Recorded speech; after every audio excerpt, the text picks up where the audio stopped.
Saudaraku yang dikasihi Tuhan, selamat pagi, berkah dalam. Ojo lali bahagia.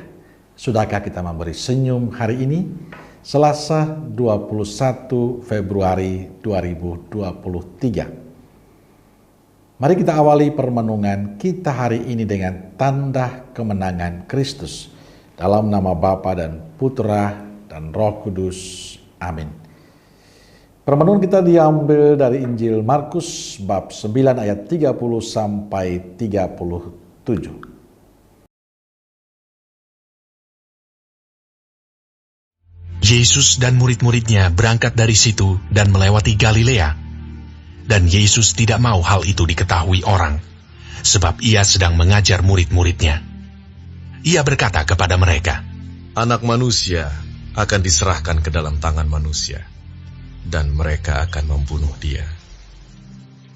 Dan 3 hari sesudah ia dibunuh, ia akan bangkit." Mereka tidak mengerti perkataan itu, namun segan menanyakannya kepadanya. Kemudian tibalah Yesus dan murid-muridnya di Kapernaum. Ketika Yesus sudah di rumah, ia bertanya kepada murid-muridnya, "Apa yang kamu perbincangkan tadi di tengah jalan?" Tetapi mereka diam, sebab di tengah jalan tadi mereka mempertengkarkan siapa yang terbesar di antara mereka. Lalu Yesus duduk dan memanggil ke-12 murid itu. Katanya kepada mereka, "Jika seseorang ingin menjadi yang terdahulu, hendaklah ia menjadi yang terakhir dari semuanya, dan pelayan dari semuanya."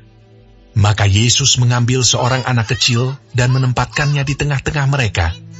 Kemudian ia memeluk anak itu dan berkata kepada mereka, "Barang siapa menyambut seorang anak seperti ini dalam namaku, ia menyambut aku.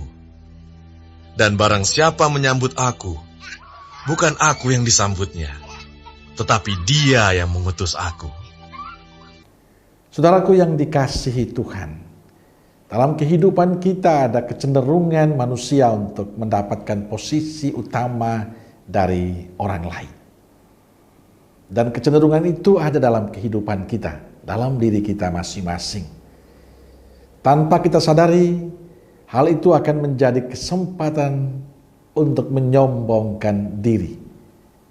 Sebab dengan posisi yang kita miliki, kita cenderung menjadi orang yang suka memerintah, suka mengatur orang lain. Dari sabda Tuhan yang kita dengarkan hari ini, ada 2 hal yang bisa menjadi permenungan kita. Pertama, saat Yesus tiba di Kapernaum secara pribadi, Yesus menanyakan apa yang sedang terjadi pada para murid yang sedang diperdebatkan oleh para muridnya. Para murid hanya diam saja. Apa yang dibuat para murid memperlihatkan ciri seseorang yang melakukan kesalahan tetapi tidak mengakui. Padahal yang dibutuhkan Yesus adalah kejujuran dari mereka. Seharusnya mereka punya kesempatan untuk menjelaskan apa yang mereka perdebatkan, tapi mereka memilih diam. Dan bagi Yesus, mencerminkan mereka kurang terlalu terbuka dengan Yesus. Yang kedua, Yesus menjelaskan pada para murid arti menjadi yang terbesar di antara mereka dengan cara merendahkan diri dan melayani sesama. Yesus memberi contoh dengan memanggil seorang anak kecil dan memeluknya sebagai suatu cara menyambut Tuhan Yesus dan Allah Bapa. Saudaraku yang dikasihi Tuhan, saat Yesus sedang mempersiapkan diri menghadapi penderitaan hingga kematiannya, yang diharapkan Yesus adalah para murid hadir menguatkan, meneguhkan dia. Tapi yang terjadi justru sebaliknya. Para murid justru sibuk mencari kebesaran pribadi. Dari Injil hari ini Yesus mengajak kita untuk berani berkata jujur.